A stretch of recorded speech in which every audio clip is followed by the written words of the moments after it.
अनंत कोटी ब्रह्मांड नायक राजाधिराज योगीराज परमब्रह्म सच्चिदानंद सद्गुरु श्री साईनाथ महाराज की जय. श्री साई सच्चरित्र मराठी अर्थ अध्याय 44 44 श्री साईनाथ निर्याणम भाग 3 म्हणजेच श्री साईनाथांचे हे जग सोडून जाणे याविषयीची कथा पुढे चालू. भाग 3. श्री गणेशाला नमस्कार असो, श्री सरस्वती देवीला नमस्कार असो, श्री गुरु महाराजांना नमस्कार असो, श्री कुलदेवतेला नमस्कार असो, श्री सीता व श्रीरामचंद्र यांना नमस्कार असो, श्री सद्गुरू साईनाथांना नमस्कार असो.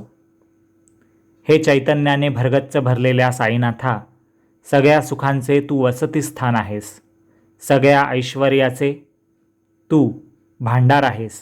तुझ्या कृपेने भक्तांची गरिबी आणि हीन दीन स्थिती नाहीशी होते. तुला आमचा नमस्कार असो. तुझ्या चरणांना सहजासहजी नमस्कार केला तरी माणसाची सर्व पापे धुतली जातात. तर मग जो भक्तिभावाने तुझे भजन पूजन करील तो त्याहून किती पापमुक्त आणि पवित्र होईल बरं. ज्याचा हसरा चेहरा पाहून संसाराची सर्व दुःखे पळून जातात आणि तहान भूक आपल्या जागीच भागली जाते, असे ज्याचे अलौकिक दर्शन असते, ज्याचे अल्ला मालिक हे सदा चिंतन असते, ज्याला कोणतीही इच्छा नाही किंवा कसलाही अभिमान नाही, ज्याच्या मनात कसलाही लोभ नाही किंवा कसलीही वासना नाही, त्याचा महिमा मी किती वर्णन करू. आपकार करणाऱ्यांवरही तो उपकार करतो. अशी ज्याच्या मनाची शांती आहे त्याला कोणी क्षणभरही विसरू नये. त्याला आपल्या हृदयात साठवून ठेवावा. रामाचे व श्रीकृष्णाचे, श्रीरामाचे व श्रीकृष्णाचे डोळे कमळासारखे सुंदर असतात. संतांना एकच डोळा असतो किंवा ते आंधळेही असतात. देव रूपाने सुंदर आणि बांधेसूद असतात, तर संतांचे स्वरूप सदा आनंदित असते. देवाची दृष्टी हाक ऐकल्यावरच आपल्याकडे वळते, तर संतांच्या दृष्टीला अंतच म्हणजे मर्यादाच नसते.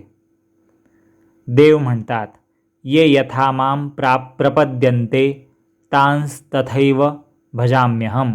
भगवद्गीतेमध्ये अध्याय 4 श्लोक 11. याचा अर्थ असा, श्रीकृष्ण भगवान म्हणतायत की जे जसे माझी भक्ती करतात तसे मी त्यांना फळ देतो, परिणाम देतो. असो तर संतांचे अंतःकरण त्यांची निंदा करणाऱ्यांसाठी सुद्धा कळवळत असते. श्रीराम प्रभू, श्रीकृष्ण भगवान आणि साई महाराज या तिघांमध्ये मुळीच भेद नाही. नावाने पहा त्या 3 वस्तू आहेत, परंतु त्या सर्व ठिकाणी एकच आहेत. त्या वस्तूला मरण येते असे म्हणणे ही गोष्टच मुळी व्यर्थ आहे. काळावर ज्याची सत्ता त्याला का मरणापासून पीडा होऊ शकेल? नाही. आपल्याला प्रारब्ध किंवा संचित कर्म म्हणजे काय ते कळत नाही आणि क्रियमानही ठाऊक नाही. प्रारब्ध म्हणजे नशिबाचे भोग, संचित कर्म म्हणजे जे कर्म केलेलं आहे त्याचं फळ भोगणं, आणि क्रियमान म्हणजे जे चालू आहे जगण्याच्या आयुष्याच्या या सगळ्या उठाठेवीत जे काय होऊन राहिले, घडून राहिले ते हे काही ठाऊक नाही. गुरुराज साई महाराज दया करणारे आहेत हे जाणून त्यांच्याकडे मी याचना म्हणजे प्रार्थना करत आहे. वासनेच्या नाना प्रकारच्या लाटा उसळत असल्यामुळे म्हणजे वासना उत्पन्न होत असल्यामुळे मनाला शांती नाही. साईबाबा, तुम्ही कृपा केल्याशिवाय मनाला स्थैर्य येणार नाही, स्थिरता येणार नाही, म्हणजे मन शांत होणार नाही. मागच्या अध्यायाच्या सुरुवातीला म्हणजे 43व्या अध्यायाच्या सुरुवातीला वचन दिले होते, परंतु ते पाळले गेले नाही. श्रोत्यांना जे सांगितलं होतं आणि पूर्णपणे निरूपण म्हणजे एक्सप्लेनेशन समजावणं झालं नाही. आता ते उर्वरित संपूर्णपणे अथपासून इतीपर्यंत म्हणजे सुरुवातीपासून शेवटपर्यंत ऐकावे. मागील अध्यायात अंतकाळ साईंचा जवळ आल्याचे जाणून बाबांनी 14 दिवस एका ब्राह्मणाच्या तोंडून वझे नावाच्या लक्षपूर्वक रात्रंदिवस रामायण ऐकले. असे ऐकता ऐकता 2 आठवडे झाल्यावर दसऱ्याचा दिवस आल्यावर बाबांचा देह पडला. मग बाबांचे प्राणोत्क्रमण झाल्यावर लक्ष्मण मामांनी त्या कलेवराचे पूजन केले आणि बापूसाहेबांनी निरांजन आरती केली जोग यांनी. तेथून पुढे हिंदू मुसलमानांना त्या कलेवराला योग्य ठिकाणी कोठे ठेवावे याचा विचार करण्यासाठी 36 तास लागले. हे सर्व मागच्या अध्यायात सांगितले. आपल्या समाधीचे ठिकाण बाबांनी कसे आधीच ठरवून ठेवले होते. कल्पना नसताना बाबांची आवडती वीट कशी पडली होती.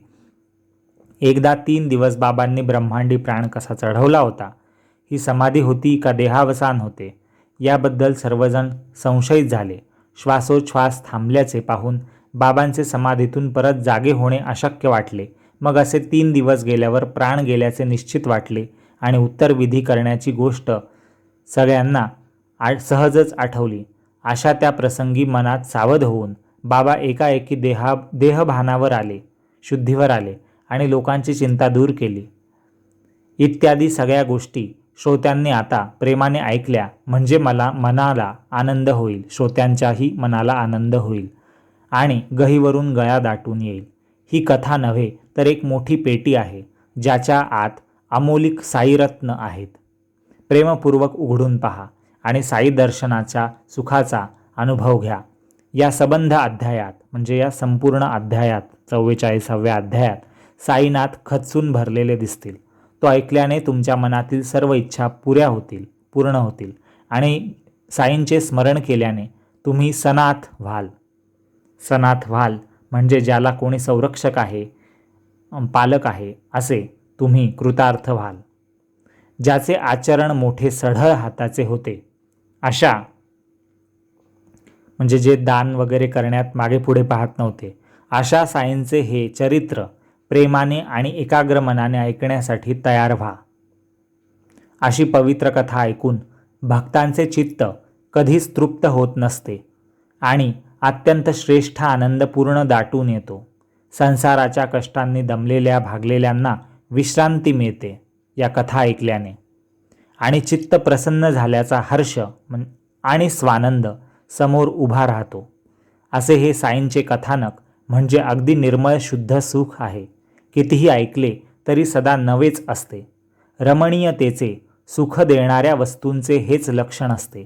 म्हणून ही पवित्र संतकथा अनन्य होऊन म्हणजे एकाग्रचित्त होऊन ऐकावी, लक्ष देऊन ऐकावी. असो, पुढे त्या साईंच्या कलेवराची योग्य विल्हेवाट कोठे लावायची या वादाची चर्चा करता करता सर्व लोक थकले आणि काय अनुभव आला पहा.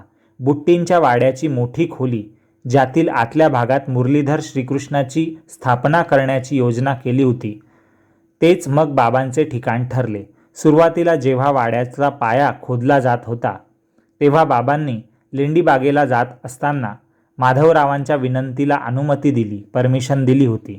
बाबांच्या हातात नारळ देऊन माधवरावांनी प्रार्थना केली होती की बाबा, मुरलीधर मंदिर मूर्ती स्थापण्याच्या जागेचा भाग या वाड्यात खोदला जात आहे, जो नवीन वाडा बांधला जातोय बुट्टींकडून. तिकडे कृपादृष्टीने आपण पहा, असं माधवराव म्हणाले.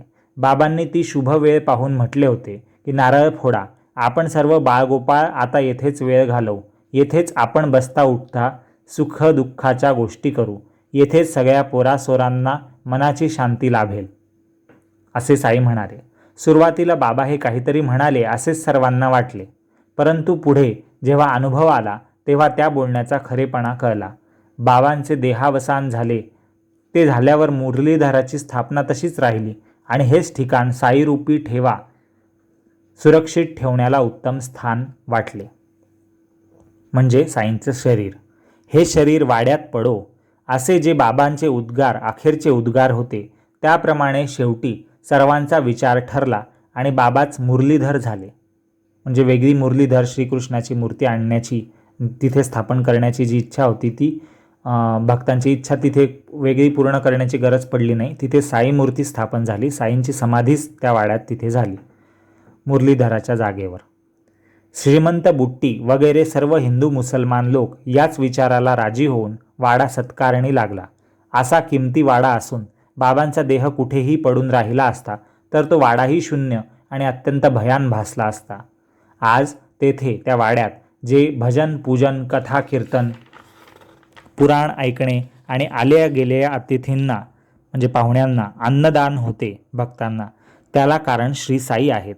आज तेथे जे जेवण देऊन तृप्त करणे, लघुरुद्र महारुद्राचे आवर्तन म्हणजे वाचन वगैरे पठण होते आणि देशोदेशींचे लोकांचे आगमन तिथे होते.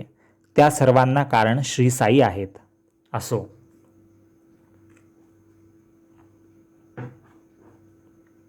संतांचे हे बोल अक्षरागणिक कानात साठवा, म्हणजे अक्षराना अक्षर तुमच्या मनात विचारात राहू द्या, लक्षात ठेवा.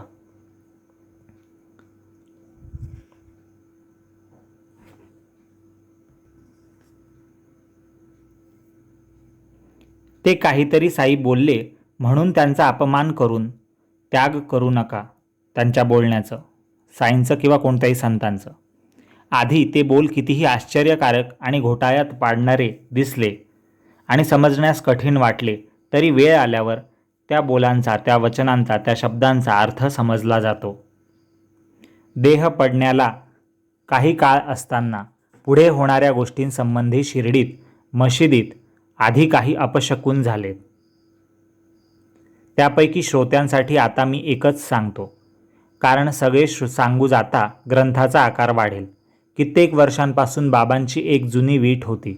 त्यावर हात टाकून साई आसन लावून साईबाबा बसत असत. त्या विटेचा आधार घेऊन रात्र झाल्यावर नेहमी एकांतात बाबा मशिदीत स्वस्थ मनाने आसन लावून बसत असत. असा कित्येक वर्षांचा क्रम म्हणजे नियम सतत काही अडचणींशिवाय चालला होता. परंतु होणाऱ्या पुढे नियम चालत नसतात आणि अचानकपणे ते नियम मोडले जातात. बाबा मशिदीत नसताना, जेव्हा बाबा मशिदीत नव्हते, फिरायला वगैरे लेंडी बागेत गेलेले असतील किंवा इतर गावाच्या फेरीवर असताना वगैरे, एक पोरगा मशिदीत केर काढत होता, म्हणजे तिथे साफसफाई करत होता, झाडू मारत होता. खालचा केर काढण्याचे निमित्त झाले विटेच्या खालचा आणि ती वीट किंचित वर उचलली. ती फुटायची वेळ आली आणि त्या पोराच्या हातातून ती निसटली. ती धाडकन खाली पडली त्याच्या हातून आणि तात्काळ त्या विटेचे 2 तुकडे झाले. ही बातमी ऐकताच साईबाबा म्हणाले की ही वीट नव्हते, माझे कर्मच फुटले. ही वीट नव्हे, माझे कर्मच फुटले. असं म्हणून बाबा फार हळहळले आणि त्यांच्या डोळ्यात दुःखाश्रू आले. ज्या विटेचा आधार घेऊन बाबा योगासन घालत असत, ती जेव्हा फुटली तेव्हा बाबांचे हृदय फाटले आणि त्यांचा कंठ दाटून आला. फार दिवसांची जुनाट आणि आपल्या आसनाचा मूळ आधार असलेली ती वीट एकाएकी फुटलेली पाहून बाबांना मशीद रिकामी वाटू लागली. साधी मातीची ती वीट, परंतु बाबांची ती अत्यंत आवडीची होती. तिची अशी स्थिती पाहून बाबा मनात अतिशय दुःखित झाले. त्याच विटेला टेकून आसन घालून योगतत्पर होऊन बाबा तासनतास घालवत असत, म्हणून तिच्यावर त्यांचे मोठे प्रेम होते. साई म्हणतात, जिच्या संगतीत मी आत्मचिंतन करीत असे, जी मला जीव की प्राण होती, ती माझी सोबतीण, ती वीट फुटली म्हणून तिच्याशिवाय मीही आता राहत नाही. वीट माझ्या जन्माची सोबतीण होती, आज मला सोडून ती गेली ना. असे तिचे गुण आठवून बाबांनी रडण्याला तेव्हा आरंभ केला.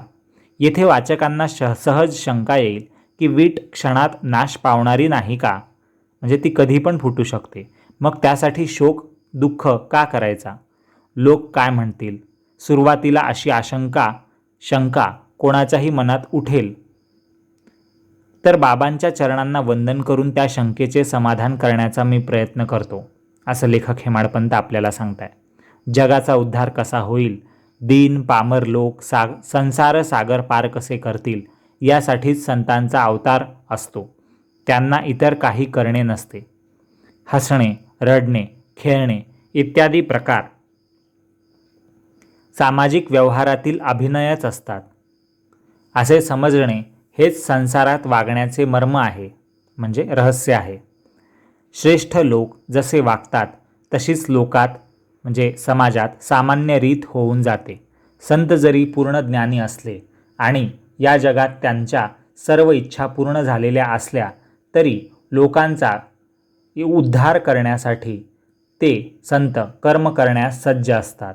असो, हे देहावसान व्हायच्या आधी 32 वर्षांपूर्वी म्हणजे इसवी सन 1886 मध्ये बाबांची समाधी झाली असती. परंतु म्हाळसापतींनी बुद्धी चालवली आणि हा कुयोग निश्चयपूर्वक खरोखर टळला. हा दुष्टयोग जरी टळला नसता तर सर्वांना साईंचा सुयोग पुढे 32 वर्ष कसा लाभला असता. पोथी लिहित असल्याच्या दिवसापासून 43 वर्षांपूर्वीच बाबांचा वियोग होण्याचा तो कुयोग होता. म्हणजे हे वाक्य लेखक हेमाडपंत यांनी जेव्हा हा ग्रंथाचा हा अध्याय लिहित होते त्या दिवसापासून, पोथी लिहित असल्याच्या दिवसापासून मोजला होता. म्हणून त्यांनी लिहिलं आहे की 43 वर्षांपूर्वी.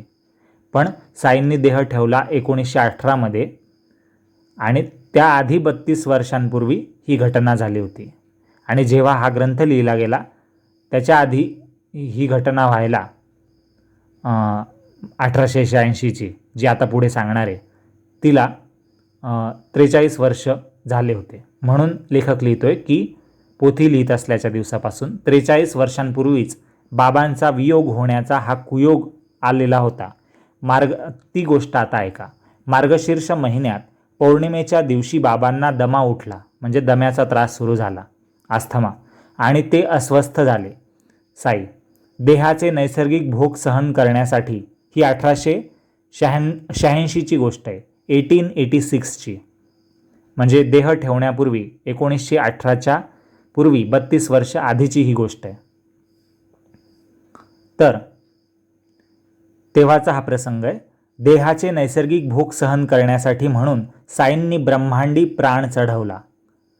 आता येथून पुढे 3 दिवस आम्ही ब्रह्मांडी प्राण चढवतो, आम्हाला जागवू नका 3 दिवस, असे बाबांनी सांगून ठेवले भक्तांना. तो सभामंडपाचा कोपरा पहा, असं साईबाबा म्हणाले. असं म्हणत साईंनी ते ठिकाण बोटाने दाखवलं भक्तांना आणि म्हणाले, तेथे समाधी खोदून मला 3 दिवस तिथे ठेवून द्या, असे साई म्हणाले.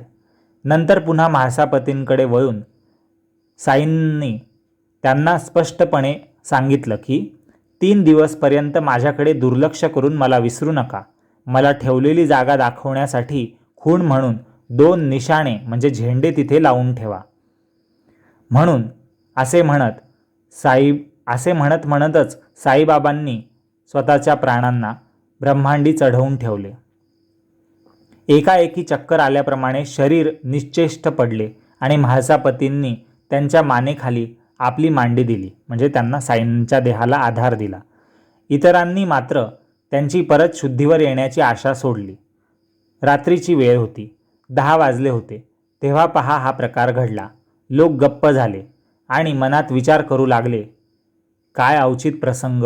लोक म्हणतायत, श्वास चालत नाही साईंचा, नाडी चालत नाही, शरीरातून प्राण निघून गेले आहे असं वाटतं. जनलोकांची भयंकर अवस्था झाली.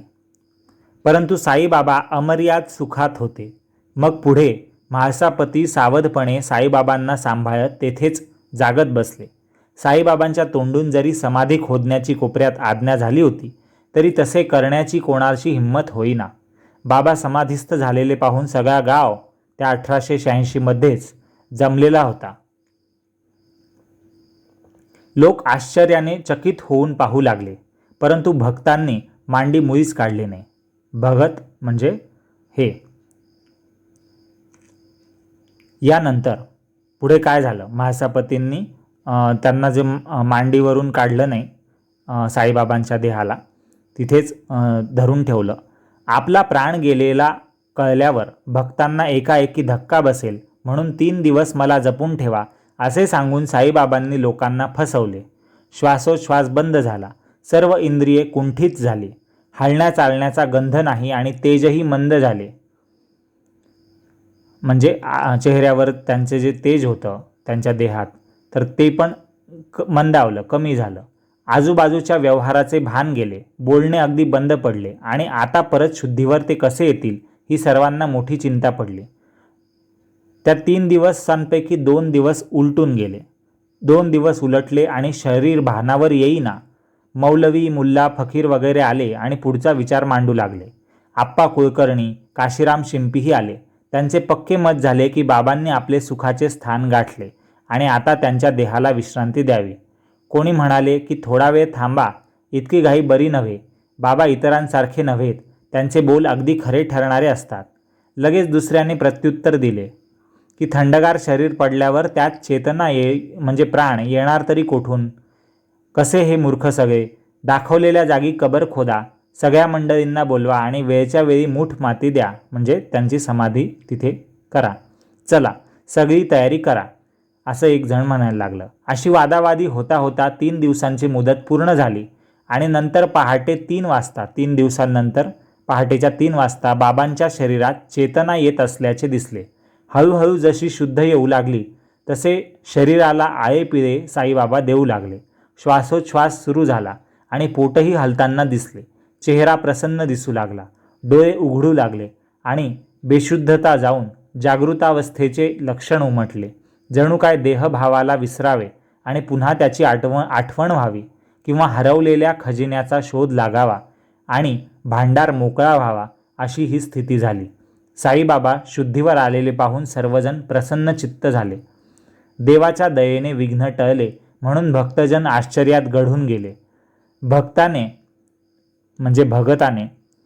म्हणजेच त्या म्हाळसापतींनी साईंच्या तोंडाकडे कौतुकाने पाहिले आणि साईंनी देखील हळूच मान हलवली.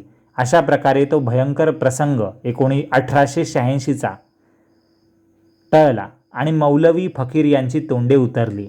मौलवी वगैरेंचा दुराग्रह पाहून भगताने म्हणजे त्या म्हाळसापतीने आज्ञा पाळण्यात कुचराई केली असती, म्हणजे कमीपणा केला असता. जी साईंनी आज्ञा दिली होती की 3 दिवस रक्षण कर जागून माझ्या देहाचं, तर ते पाळलं गेलं नसतं म्हाळसापतीकडून तर, आणि यत्किंचितही निश्चयाचा म्हणजे केलेल्या निर्णयाचा ढिलेपणा दाखवला असता तर कठीण वेळ आली असती. 43 वर्षांपूर्वीच, म्हणजे ही कथा हा ग्रंथ लिहिण्याच्या आधी 43 वर्ष आधी, म्हणजे जेव्हा ही घटना घडली 1886 साली, तेव्हाच कबर म्हणजे समाधी साईंची होऊन गेली असती आणि मग बाबांचे सुंदर आणि सुखकारक दर्शन त्यानंतर पुढचे 32 वर्ष कोठून झाले असते. म्हणजे 1918पर्यंत साई होते, तोपर्यंत ते कसं काय लोकांना भक्तांना दिसले असते. लोकांवर उपकार करणे हेच कारण म्हणून समाधीचे विसर्जन करून साईबाबा पुन्हा उठले आणि भक्तांना समाधान झाले. 1886मध्ये भक्तकार्य करून जो दमला आणि परमानंदी मग्न झाला त्याला आधी कसे जागवता येईल बरे? खरोखर त्याची लीला समजण्यास कठीण आहे. साईबाबा शुद्धीवर आलेले पाहून तेव्हा भक्तजन सुखावले. 1886च्या घटनेने जो तो दर्शन घ्यायला धावत सुटला. अशा प्रकारे बाबांचे समाधीतून पुन्हा उठणे, जिवंत होणे सर्वांच्या मोठ्या सुखाचे कारण झाले. हे 1886च्या वेळेसची घटनेचं वर्णन आहे. असो, पूर्वीच्या कथेशी जुळणी म्हणजे त्या अखेरच्या देहावसानाचे संपूर्ण वर्णन आजपर्यंत जसे आठवले तसे झाले. आता सगळ्या श्रोत्यांनी एक क्षण मनात विचार करावा की पहिल्या समाधीतून बाबा उठले म्हणून हर्ष आणि अखेरचे देहावसान झाले म्हणून 1918 साली शोक कशासाठी व्हावा? पहिल्या समाधीतून 3 दिवसांनी बाबा उठले 1886मध्ये, तेव्हा आनंद कशासाठी व्हायला पाहिजे? आणि अखेरचं देहावसान झालं 1918मध्ये म्हणून शोक कशासाठी, दुःख कशासाठी करावा? दोन्ही असमंजसपणाचे नाहीत का? आनंद आणि दुःख. 3.5 हाताचा हा मोठा ओझे वाहून नेण्याचा गाडा म्हणजे देह, जो देहाच्या इंद्रियांना आधारभूत आहे, म्हणजे इंद्रिय ज्याच्या आधारावर आहे असा तो देह, तो काय निश्चितपणे आपला साईच आहे का? नाही. हा चुकीचा विचार भक्तांनी सोडून द्या. त्या देहाला साई म्हणावे तर त्या देहाचा विसर पडलेल्याला नावच नाही. त्या वस्तूला, त्या देहाला रूपच म्हणजे त्या साईंना रूपही नाही. श्री साई रूपाच्या पलीकडचे आहे. देह नाशवंत असतो, वस्तू स्वतंत्र आणि नाशरहित असते. वस्तू म्हणजे आत्मा. देह पंचमहाभूतांपासून तयार झालेला असतो, तर सद्वस्तूला म्हणजे आत्म्याला उत्पन्न होणे आणि नाश होणे नसते. त्या देहातील शुद्ध सत्वयुक्त ब्रह्मरूप चैतन्य जे जड इंद्रियांना चाळवते, खेळवते, त्या वस्तूचे म्हणजे त्या आत्म्याचे नाव श्री साई आहे. ती वस्तू म्हणजेच तो आत्मा म्हणजेच साई इंद्रियांच्या पलीकडचे आहेत.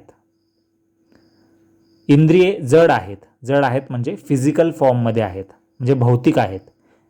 ती ती वस्तू म्हणजे तो आत्मा त्या इंद्रियांना जाणत नसतात. तीच इंद्रियांना कार्य करायला प्रवृत्त करत असते आत्मा, ती वस्तू, आणि प्राणांना चाळवत असते. त्या शक्तीचे नाव साई आहे. तिच्याशिवाय रिकामी जागा नाही. तिच्याशिवाय म्हणजे त्या शक्तीशिवाय, साईंशिवाय 10ही दिशा उजाड होतात. ती वस्तू चराचरामध्ये भरलेली आहे पहा. तीच स्थिती या साईंच्या अवताराची आहे. जी आत्म्याची स्थिती आहे, जो चराचरात व्याप्त आहे परमात्मा, तीच अवस्था, तीच स्थिती साईंचीही आहे असं लेखक म्हणतोय. आधी ती अव्यक्तात होती म्हणजे साईंचा आत्मा किंवा साईंची स्थिती. मग नामरूपाने ती व्यक्त झाली म्हणजे देह धारून ती आली, नाव मिळालं, रूप दिसलं. मग कार्य संपल्यावर अव्यक्ती समरस झाली म्हणजे परत अव्यक्तात गेली मृत्यूनंतर, देह ठेवल्यानंतर. अवतारी पुरुष देह टाकून जसे आपल्या परमधामाला निघून जातात तशीच साईंची ही करणी झाली.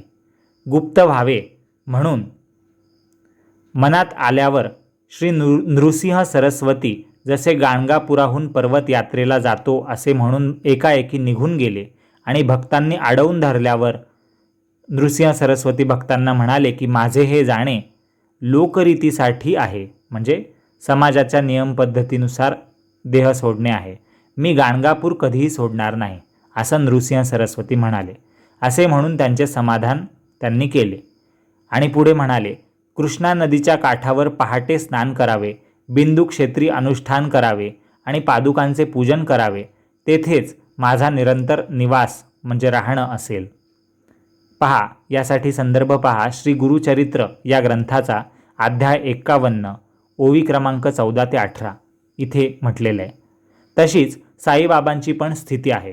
त्यांचेही निधन लोकव्यवहारासाठी आहे म्हणजे जी परंपरा चालत आली आहे सृष्टीच्या नियमांनुसार त्यासाठी त्यांनी तो देह ठेवला. तसे पाहिले तर सर्व जड म्हणजे स्थावर किंवा निर्जीव आणि जंगम म्हणजे हलणाऱ्या सजीव वस्तूंमध्ये आणि सर्वांच्या हृदयात श्री साई वास करत असतात, राहत असतात.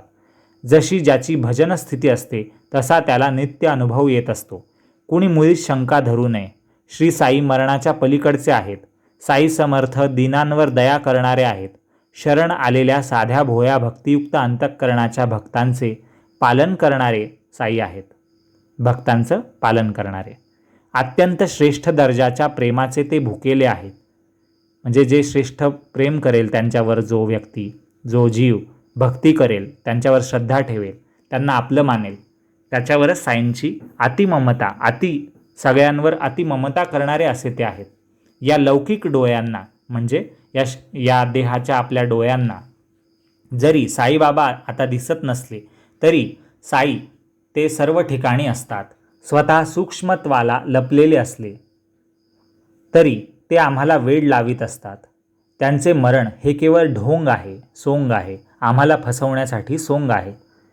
कोणताही कमीपणा नसलेले नाना प्रकारचे चमत्कारिक खेळ करून दाखवणारे ते साई परमेश्वर आहेत. विनाश पावून ते अविनाशी झाले.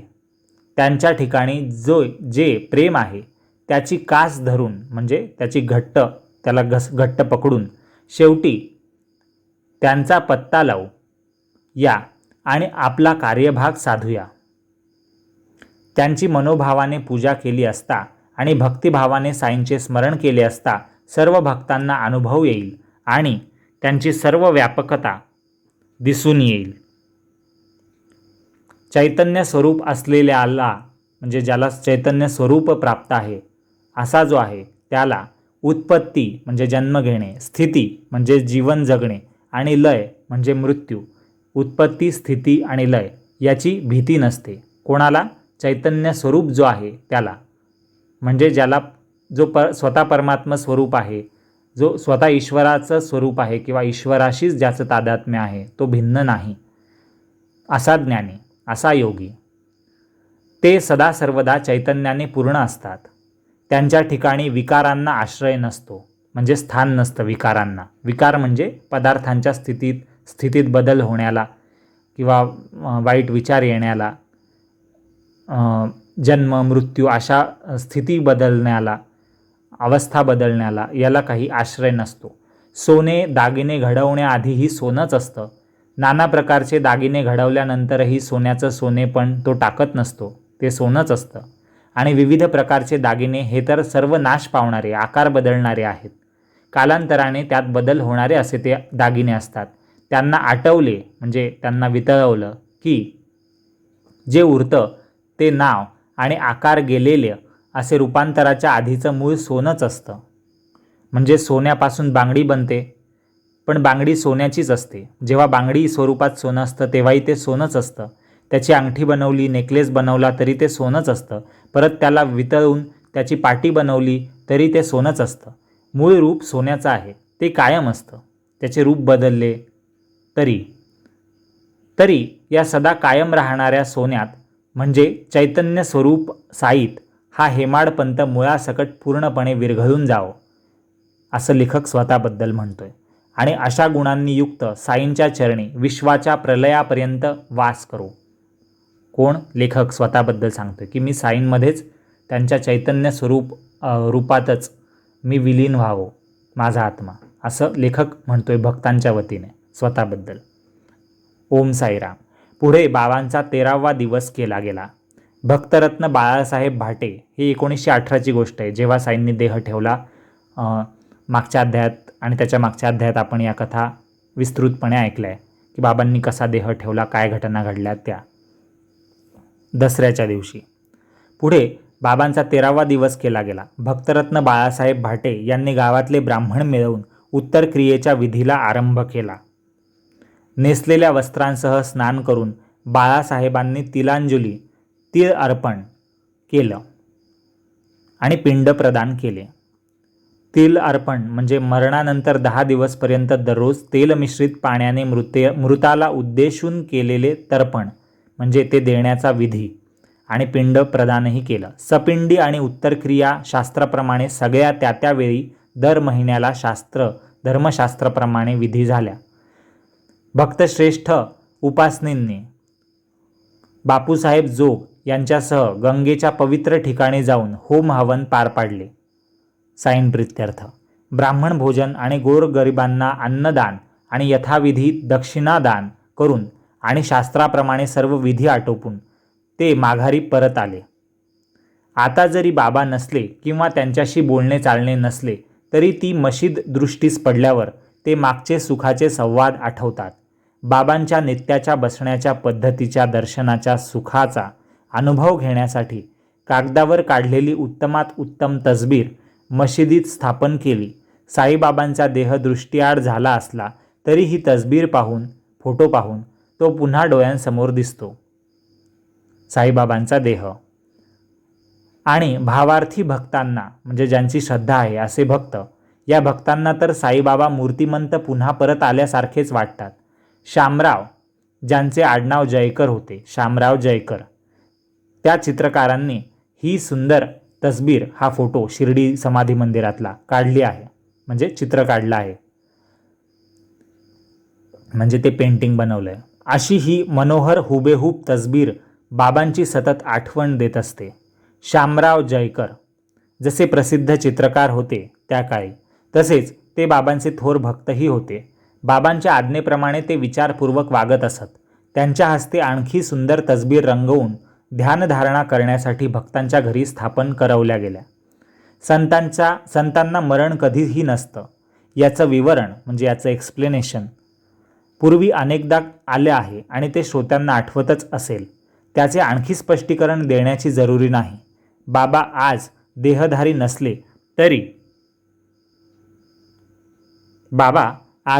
देहधारी नसले म्हणजे सदेह नसले, जिवंत स्वरूपात देह स्वरूपात नसले तरी जो त्यांचे स्मरण करतो म्हणजे जो भक्त साईंचं आठवण करतो, त्यांच्या लीला आठवतो, त्यांचं रूप आठवतो, त्या भक्ताचं ते पूर्वीप्रमाणे जिवंत असल्याप्रमाणेच कल्याण करतात साई.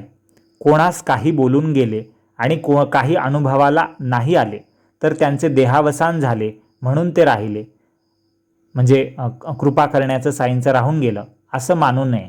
बाबांचे बोल, त्यांचे वचन म्हणजे ब्रह्मदेवाने माणसाच्या कपाळावर लिहिलेले कधीही खोटे न ठरणारे भविष्यच होय. विश्वास ठेवून त्याचा अनुभव घ्यावा. जरी लगेच अनुभव नाही आला तरी काही काळ गेल्यानंतर तो अनुभव नक्कीच योग्य वेळी जरूर येईल. असो, या जोगांचे नाव या कथेत येता एक आडकथा आठवली. तिची अपूर्वता ऐका, म्हणजे साईंचा प्रेमळपणा दिसून येईल. हा संवाद जरी लहान असला तरी गुरूंच्या भक्तांसाठी अति बोधप्रद, म्हणजे ज्यातून शिकण्यासारखा, बोध घेण्यासारखा असा आहे. वैराग्याची ज्याला जाणीव होते तो भाग्यवान होय आणि संसारात बांधला जातो, संसारात जो अडकून पडतो, संसाराच्या कामांमध्येच ज्याचं मन रमतं, तो दुर्भागी समजावा. एकदा जोगांनी, जे बापूसाहेब जोग आहेत, त्यांनी बाबांना विचारले की अजून माझी का अशी ही स्थिती, माझे नशीब असे विचित्र का, माझी चांगली स्थिती केव्हा होईल. देवा, मला आपली अनन्य सेवा पुष्कळ वर्ष घडली तरी या चंचल मनाला शांती का नसावी. असा कसा मी दुर्भागी. हीच का संत संगतीची कमाई, संत संगाचा चांगला परिणाम माझ्या या देहाला कधी भोगायला मिळेल. असं जोगांनी साईंना विचारलं. आपल्या भक्ताची ही विनंती ऐकून साई समर्थांनी मोठ्या प्रेमाने जोगांना काय उत्तर दिले ते स्वस्थ चित्ताने ऐका. साई म्हणाले जोगांना की दुष्कर्मांची होळी होईल, म्हणजे दुष्कर्म संपतील, पाप पुण्याची राख रांगोळी होईल आणि तुझ्या काखेला झोळी पाहीन तेव्हाच तुला मी भाग्यशाली मानेन. झोळी पाहीन म्हणजे तू संन्यास घेशील किंवा तू संसारातून वेगळा होशील, तेव्हा मी तुला भाग्यशाली मानेन. साईबाबा पुढे म्हणतायत जोगांना की ब्रह्मापासून, म्हणजे परब्रह्मापासून, परमात्म्यापासून आपल्याला वेगळे दाखवणाऱ्या सर्व गोष्टींचा तू त्याग करशील. भगवंताच्या भक्तीचा नित्य छंद तुला लागेल आणि सगळे आशापाश, म्हणजे आशेचे पाश, बंधनं पूर्णपणे तुझे तुटतील, तेव्हा मी तुला भाग्यशाली मानेन. विषयांची आवड, विषय म्हणजे जे संसारातल्या गोष्टी आहेत, सुख आहेत किंवा चिंता आहेत, सगळ्या चांगल्या वाईट गोष्टी, यांची आवड त्याज्य मानून, म्हणजे तुच्छ, त्यागण्यायोग्य मानून, मी तूपणा अयोग्य मानून, जिव्हा उपस्थ म्हणजे खाणं, जिव्हा म्हणजे खाणं, अन्न खाणं, आणि उपस्थ म्हणजे स्त्री संभोग, यावर ताबा मिळवून, म्हणजे स्वतःच्या इंद्रियांवर ताबा मिळवून व वासनांवर ताबा मिळवून, कंट्रोल घेऊन तू स्वतःला योग्य बनवशील, तेव्हा मी तुला भाग्यशाली मानेन. असं साई म्हणाले जोगांना. आणि हा उपदेश फक्त जोगांना नाही आहे. जसा गीतेचा, कृष्णाचा उपदेश भगवद्गीतेत फक्त अर्जुनाला नाही आहे, तो प्रत्येकाला आहे. तसाच हा साईंचा उपदेश फक्त बापूसाहेब जोगांनी प्रश्न विचारला म्हणून त्यांना नाही आहे, तो आपल्यालाही आहे, तो प्रत्येकाला आहे. की तू असं वागशील भक्त म्हणून, शिष्य म्हणून, तर तुझं कल्याण होईल, मी तुला भाग्यशाली मानेन, असं साई सुचवत आहे. असो, यानंतर काही काळाने बाबांचे बोलणे सत्य झाले. सद्गुरूंच्या कृपेने जोग यांना बाबांनी म्हटल्याप्रमाणे वैराग्य आले. पुत्र संततीचे पाश नव्हतेच, म्हणजे त्यांना मूल वगैरे नव्हतं जोगांना. पत्नीला सद्गती दिली, म्हणजे त्यांची पत्नी वारली. देहत्यागाआधीच ऐहिक सर्वस्वाचा त्याग झाला, म्हणजे ऐहिक म्हणजे सांसारिक, संसाराच्या सर्वस्वाचा, सगळ्या संपत्तीचा त्यांनी त्याग केला. आणि वैराग्य त्यांना सहज प्राप्त झाले, म्हणजे ते विरक्त वृत्तीला लागले. असो, हे जोगही पुण्यात्मे होते. साईंचे वचन खरे झाले. शेवटी संन्यास संपन्न होऊन ब्रह्मी म्हणजे परब्रह्मात ते विलीन झाले. जसजशी साईंनी सांगितली तशीच त्यांची अखेर स्थिती झाली. साईंच्या बोलण्याचे सार्थक झाले. जोग नशीबवान तर खरेच, म्हणजे ते मोठे नशीबवान होते. तात्पर्य म्हणजे दीनांवर, गरिबांवर दया करणारे आणि भक्तांच्या कल्याणाचा कळवळा असणारे, म्हणजे त्यांची चिंता असणारे साईबाबा शिर्डीत सकाळ, दुपार, संध्याकाळ उपदेशरूपी अमृताची रेलचेल करून टाकत असत. ते ऐका. साईबाबा काय उपदेश द्यायचे नेहमी. साईबाबा म्हणायचे, ज्याला माझी मोठी आवड असते त्याच्या दृष्टीत मी सतत असतो. माझ्याशिवाय त्याला जग ओसाड वाटते, तुच्छ वाटते आणि त्याच्या तोंडी सदा माझ्याच गोष्टी असतात. त्याला म्हणजे त्या भक्ताला माझे अखंड ध्यान असते. त्याच्या जिभेला माझ्या नावाचे घोकणे असते म्हणजे जप असतो आणि जाता येता तो भक्त माझेच चरित्र गात असतो. अशा तऱ्हेने माझ्याशी समरस झाला म्हणजे माझ्याशी जोडला गेला म्हणजे त्याला चांगल्या व वाईट या दोन्ही कर्मांचा विसर पडेल. जेथे माझ्या सेवेची अशी उत्सुकता असेल तेथे मी रात्रंदिवस राहत असतो. मला अनन्यपणे शरण येऊन म्हणजे संपूर्णपणे शरण येऊन जो माझे सतत स्मरण करत असतो त्याचे माझ्या डोक्यावर ऋण असते. हे साई म्हणतायत. साई पुढे म्हणतायत की जे मी त्याचा उद्धार करून ते माझे ऋण, माझ्या डोक्यावरचे माझ्या भक्ताने ठेवलेले ऋण, भक्तीचे ऋण मी ते फेडत असतो. आधी मला दिल्याशिवाय जो जेवण करत नाही आणि काही पीतही नाही असा ज्याचा माझ्याबद्दलचा नाद असतो किंवा वेड असतं त्याच्या इच्छेप्रमाणे मी वागतो. माझीच ज्याला भूक तहान असते आणि ज्याला माझ्या इतके महत्त्वाचे दुसरे काहीच नसते त्याचे मला नित्य ध्यान असते आणि मी त्याच्या इच्छेप्रमाणे वागत असतो. आई बाप सोयरे धायरे नातेवाईक स्नेही सोबती बायका मुलं यापासून जो परावृत्त असेल तोच म्हणजे यापासून जो दूर असेल म्हणजे कर्म करतोय, नाते सांभाळतोय वगैरे सगळं आहे, संसार व्यवहार चालवतोय पण यात मन रमवून ठेवत नाही आहे, याला सत्य मानत नाही आहे, तो माझ्या पायी जो अनुरक्त असेल तोच माझ्या पायी अनुरक्त असेल. पावसाळ्यात महापूर आलेल्या अनेक नद्या समुद्राला मिळतात. साईबाबा पुढे सांगताय भक्तांना की पावसाळ्यात महापूर आलेल्या अनेक नद्या समुद्राला मिळतात तेव्हा त्या आपल्या नदीपणाची गोष्ट विसरतात आणि महासागरच होऊन जातात. त्यांचे रूप जाते, त्यांचे नाव, त्या नदीचं नावही जातं आणि जल म्हणजे पाणी त्यांचं समुद्रात मिसळतं. नद्यांचं आणि समुद्राचं जणू काही लग्नच लागतं. दुजेपणा म्हणजे भिन्नपणा की ही नदी आणि हा सागर आहे, हा वेगळेपणा, दुजेपणा एकत्वात हरवून जातो. असे एकत्व प्राप्त झाले म्हणजे माझ्या भक्ताच्या मनाला आपल्या नावाचा आणि स्वरूपाचा विसर पडेल आणि मला तो आपल्या स्वाभाविक गुणाने आपोआप पाहू लागेल. त्याला माझ्याशिवाय दुसरी जागाच नसेल. मी परीस नव्हे तर साधा दगड आहे असे उघड करण्यासाठी पुस्तकी पंडितांची बडबड, पुस्तकी पंडितांनी म्हणजे जे ज्ञानी लोक आहे, शास्त्र वगैरे जाणतात अशांनी बडबड करून लोखंडाचे तुकडे आणले. त्या तुकड्यांनी माझ्यावर प्रहार केल्यावर उलट त्या तुकड्यांचे सोने झाले आणि माझे दगड पण खोटे ठरून त्या अनुभवाने ते आश्चर्यचकित झाले. म्हणजे लोकांना, भक्तांना, वेगवेगळे ज्ञानी समजणारे त्यांना काही ना काही अनुभव आलेत माझ्यापासून. किंचितही अभिमानाशिवाय मला हृदयस्थाला शरण यावे म्हणजे हृदयस्थ म्हणजे हृदयाच्या जवळचा जीवलग, अशा मी तुमचा जीवलग आहे, तुम्ही मला शरण यावे म्हणजे अविद्येचा नाश होईल आणि मग ज्ञानाचा उपदेश ऐकण्याचे कारण राहणार नाही. अविद्येमुळे देहबुद्धी उत्पन्न होते. देहबुद्धीमुळेच आधी व्याधी असतात. आधी व्याधी म्हणजे नशिबाचे भोग किंवा शारीरिक भौतिक आधिदैविक ताप असतात, दुःख असतात.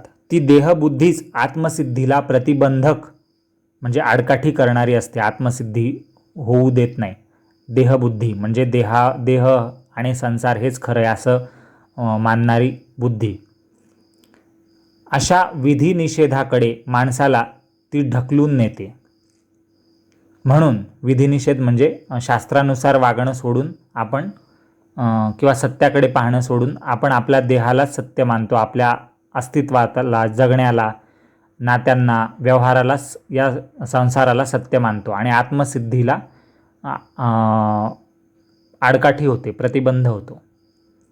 तुम्ही म्हणाल, साईबाबा पुढे म्हणताय भक्तांना की तुम्ही म्हणाल आता मी कोठे आहे, तुम्हाला मी कसा भेटेन, तर मी तुमच्या हृदयात बसलेला असेन आणि कष्ट केल्याशिवायही अगदी तुमच्या जवळ असेल. तुम्ही म्हणाल हृदयस्थ हा कोण आणि कसा असतो, त्याचे लक्षण आणि त्याची खूण काय, त्याला आपण कसे ओळखावे, तरी आता लक्ष देऊन त्याचे स्पष्ट विवरण ऐका असं साईबाबा म्हणतायत भक्तांना. साईबाबा पुढे म्हणताय की या सृष्टीमध्ये नाना प्रकारची म्हणजे पुष्कळ प्रकारची रूपे आणि असंख्य नावे भरलेली आहेत, ज्यांचे मोजमाप करता येत नाही. ही सृष्टी अवघी नामरूपे मायेची स्वरूपे आहेत. तसेच सत्व, रज आणि तम हे 3 गुण, सत्वगुण, रजोगुण, तमोगुण हे 3 गुण, त्यांच्या पलीकडचे जे सत्तेचे स्फुरण असते ते हे हृदयस्थाचे रूप ओळखावे. सत्तेचे स्फुरण म्हणजे परमात्म्याचं स्थान. या 3 गुणांच्या पलीकडे त्रिगुणातीत असा जो ईश्वर आहे, ती सत्ता, ती शक्ती, तो ईश्वर, तो परमेश्वर, तो परमात्मा, ते परब्रह्म, तर ते स्थान म्हणजे हृदयस्थाचं रूप आहे असंच ओळखावं. हृदयस्थाचं म्हणजे जीवलगाचं, जो तुमच्या हृदयात आहे, विचारात आहे, आत्म्यासोबत आहे तो. नामरूपाशिवाय शिल्लक राहिलेले तुझे जे तू पण आहे तेच हृदयस्थाचे लक्षण जाणून त्याला शरण जावे. मीच तो हृदयस्थ परब्रह्म साई आहे असे तू पाहू लागल्यावर तीच दृष्टी विस्तारून सर्व भूतमात्रांमध्ये, भूतमात्र म्हणजे सगळे जीव, प्राणी मात्र, सगळे वनस्पती, वृक्ष आणि प्राणी, पशुपक्षी वगैरे, तर सर्व जीवांमध्ये, भूतमात्रांमध्ये आपल्यासारखेच श्रेष्ठत्व तुला दिसू लागेल आणि माझ्याशिवाय रिकामी जागा तुला कुठेही जगात दिसणार नाही. असा अभ्यास करता करता माझ्या व्यापकतेचा म्हणजे मी कुठपर्यंत, मी सगळीकडे कसा आहे याचा अनुभव येईल. मग माझ्याशी एकरूप होऊन तू पूर्ण अनन्यता भोगशील. म्हणजे स्वतःशिवाय दुसरे काही अस्तित्वातच नाही, अन्य नाही, अनन्य म्हणजे दुसरं काहीच नाही, अशा संपूर्ण अवस्थेचा तू उपभोग, आनंद घेशील. चैतन्याच्या स्वरूपात तुझं लक्ष लागेल, अंतःकरण शुद्ध होईल आणि गंगेच्या पाण्याला स्पर्श न करताही तुला गंगा स्नान घडेल, म्हणजे तू पवित्र होशील. स्वाभाविकपणे घडलेल्या कर्मांचा अभिमान धरल्यामुळे, म्हणजे जे काही तू कामं केले असतील त्याबद्दल तुझा अहंकार, अभिमान असेल की ते तू केलंयस किंवा तुझ्यामुळे झालंयस किंवा तू ठरवलंयस म्हणून झालंय, तर असा अभिमान धरल्यामुळे सामान्यपणे, स्वाभाविकपणे माणसाला घट्ट बंधन येतं. म्हणजे तो अडकून पडतो कर्मांच्या बंधनात, म्हणजेच पापपुण्यात. ज्ञानीजन म्हणजे जे खरे ज्ञानी आहेत ते स्वतःच्या कर्मांचा त्याग करतात. कर्मांचा त्याग नाही करत, कर्मांबद्दल असणारे जे बंधनं आहेत किंवा भावना आहेत किंवा अभिमान आहे किंवा सुखदुःख वाटतात, कर्मांचे फळ आहे, त्या सगळ्या गोष्टींचा त्याग करतात. म्हणजेच ज्ञानीजन अशा कर्मांच्या अभिमानाला स्वतःला बिलगू देत नाही, जवळ घेऊ देत नाहीत, हावी होऊ देत नाही. मनातून ते ज्ञानीजन सदैव सावधान असतात. स्वस्वरूपी लक्ष लावून जो बसेल आणि जरासुद्धा तेथून मन सरकू देणार नाही. स्वस्वरूपी म्हणजे स्वतःची ओळख की स्वतः आत्मा आहोत आपण आणि हे सगळे जग ईश्वराचाच अंश आहे, आपणही ईश्वराचेच अंश आहोत, आपण सगळे कनेक्टेड आहोत आणि परमात्म्यात विलीन होणं, प्राप्त होणं, त्याची सेवा करणं हाच आपला धर्म आहे, हेच आपलं उत्तरदायित्व, कर्तव्य आहे. आणि हा संसार चे नित्यनेमाचे कर्म करत ते करणं हे आपलं ध्येय आहे आणि त्याला प्राप्त करणं हे परमध्येय आहे. हे लक्षात ठेवणं म्हणजे स्वस्वरूपी लक्ष लावून बसणं किंवा तसं जगणं. आणि असा जो करेल, स्वस्वरूपी लक्ष लावून जो बसेल, जो वागेल आणि जरासुद्धा तेथून मन सरकू देणार नाही, म्हणजे त्याला सुख येवो, दुःख येवो, चिंता येवो, टेन्शन येवो, संकट येवो, त्याच्या आयुष्यात काहीही घडलं तरी तो स्वतःचं स्वरूप लक्षात ठेवेल की तो म्हणजे हे शरीर नाही, तो म्हणजे हे नाते नाही, तो म्हणजे हे जबाबदारी नाही, तो यापेक्षा पलीकडचा आहे. या सुखदुःखांना तो फक्त भोगतोय, पण प्रत्यक्ष तो हा नाही आहे, म्हणजे आपण ते नाही. असं ज्याला स्वतःला कळलं आहे की आपण मृत्यूनंतरसुद्धा आपण असंच आनंदी आणि शांत असणार आहोत आणि जन्माआधी आपण तसंच होतो, हे फक्त जन्म आणि मृत्यूच्या मध्ये आपण जगायला आलेलो आहे, आपले भोग भोगतोय, कर्मांचे बंधनं इथे व्यतीत करतोय, हे ज्याला कळलं आहे, म्हणजे जो स्वस्वरूपी लक्ष लावून बसलेला आहे, ज्याला ज्ञान झालं आहे, जो जरासुद्धा इथून स्वस्वरूपातून मन सरकू देत नाही, इकडे तिकडे त्याचं दुर्लक्ष होत नाही, त्याला समाधी लावणे किंवा त्यातून उठणे या दोन क्रियांची वेगळी आवश्यकता नसते, कारण तो सदा सर्वदा चालता बोलता स्वस्वरूपी स्थितच असतो. म्हणजे तो प्रगल्भ असतो, तो ज्ञानी असतो. त्याला काही भ्रम उत्पन्न होत नाही, तो कन्फ्यूज होत नाही, त्याला काही दुनियेची फिकीर पडलेली नसते ना स्वतःची. म्हणून श्रोत्यांच्या चरणी म्हणजे जे ऐकणारे आहेत त्यांच्या चरणी मस्तक ठेवून त्यांना अतिप्रेमाने मी विनंती करतो की देव, संत आणि भक्त या सगळ्यांच्या ठिकाणी प्रेम आणि आदर दाखवावा, असं लेखक म्हणतोय. हे सगळं आतापर्यंतचं साईबाबा सांगत होते भक्तांना. आणि बाबा अजून काय सांगतायत हे लेखक पुढे लिहितोय. बाबा कितीदा सांगून गेले की कोणी कोणाला झोंबेल असे बोलले, म्हणजे कोणाला वाईट वाटेल कोणाच्या बोलण्याने, तर असं कोणी बोलू नये. तर असं जर कोणी बोललं इतरांना वाईट वाटण्यासारखं, त्यांना दुखावण्यासारखं, तर त्याने जणू माझेच वर्म काढले, म्हणजे ज्याचा उल्लेख केल्याने राग येतो अशी माझीच गोष्ट काढली, म्हणजे मलाच त्याने दुखावलं आहे दुसऱ्याला कोणाला तरी बोलून, आणि मलाच अत्यंत नाजूक भागावर बोलून टोचले आहे असे जाणावे. कोणी कोणाला वाईट शब्दांनी ताड बोलले तर त्याने मलाच दुखणे आणले, पण तेच ज्याने शांतपणे सहन केले त्याने मला बऱ्याच काळापर्यंत समाधान दिले, असे साईबाबा म्हणतात. असे साईबाबा भूतमात्रांच्या ठिकाणी आतून आणि बाहेरून भरलेले आहेत. भूतमात्र म्हणजे सगळे जीव जे सजीव आहेत आणि निर्जीवही. एका प्रेमा वाचून म्हणजे श्रद्धे वाचून, भक्ती वाचून, प्रेमा वाचून, आपुलकीच्या जिव्हाळ्याच्या नात्या वाचून, त्याच्याशिवाय त्यांना साईंना दुसरी कसली आवडच नाही पहा. असे हे अत्यंत मंगल आणि श्रेष्ठ अमृत साईबाबांच्या मुखातून सदा नेहमी वाहत असे. म्हणजे ते उपदेश करायचे सगळ्यांना नेहमी असा. जणू काय भक्तांसाठी हे प्रेमच वाहत होते. हे कोणा भाग्यवंताला ठाऊक नाही. म्हणजे हे सगळ्यांना माहिती आहे. जे भाग्यवंत होते, ज्यांनी हे ऐकलंय साईंचा उपदेश, त्यांना माहिती आहे.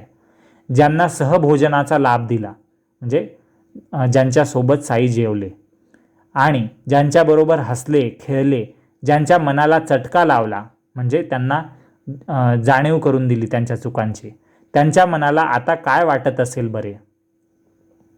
अशा आदरणीय व्यक्तींच्या जेवणाच्या ठिकाणी मी तर उरलेल्या अन्नाचा अधिकारी आहे. म्हणजे उष्ट अन्न मला मिळालं खरकटं अशा आदरणीय साईंसारख्या व्यक्तीच्या ठिकाणी, तर माझी तेवढीच योग्यता आहे, असं लेखक म्हणतोय. आणि अन्नाचे कण आणि कण गोळा करून, म्हणजे सगळे शीत गोळा करून त्या आनंदाचा, त्या जेवणाचा त्यांचा आनंद सगळ्यांना वाटतो. म्हणजे सगळ्याच भक्तांना त्याचा आनंदच वाटेल. येथवर ज्यांच्या कथा झाल्या त्या काय हेमाडपंताला ठाऊक आहेत. साई समर्थ त्यांचे वक्ते आहेत आणि लिहिणारे लिहवतेही तेच आहेत. हे साई समर्थांचे चरित्र वर्णन करूनही माझे मन तृप्त होत नाही, म्हणजे संतुष्ट होत नाही, समाधानी होत नाही. माझ्या मनाला आणखी कथा सांगण्याचा ध्यासच म्हणजे छंदच लागला आहे आणि श्रोत्यांनाही त्या ऐकून आनंद होत आहे. शिवाय साईबाबांची कीर्ती जे गातात आणि सद्भावाने जे ती ऐकतात ते दोघेही साई स्वरूप होतात. पुन्हा ऐका, साईबाबांची कीर्ती जे गातात आणि सद्भावाने जे साईंची कीर्ती ऐकतात, कथा ऐकतात, ते दोघेही साई स्वरूपच होतात, हे मनात पक्के जाणावे, असं हेमाडपंत स्वतः वचन देत आहेत आपल्याला लेखक म्हणून. आता हा अध्याय पूर्ण करून हेमाडपंत तो साईबाबांना अर्पण करतात आणि त्यांचे चरण धरतात. पुढचे वर्णन आता पुढे येईल. सर्वांचे कल्याण असो. अशा प्रकारे संत आणि सज्जन यांनी प्रेरणा केलेल्या, भक्त हेमाडपंत यांनी रचलेल्या या श्री साई समर्थ यांच्या सत्यचरित्राचा श्री साईनाथ निर्याणम भाग 3 नावाचा हा 44वा 44th अध्याय समाप्त झाला. श्री सद्गुरू साईनाथांना अर्पण असो. सर्वत्र मंगल असो. शुभम भवतु. ओम साईराम. गुड रीडिंग चॅनलला सबस्क्राईब करा ही विनंती.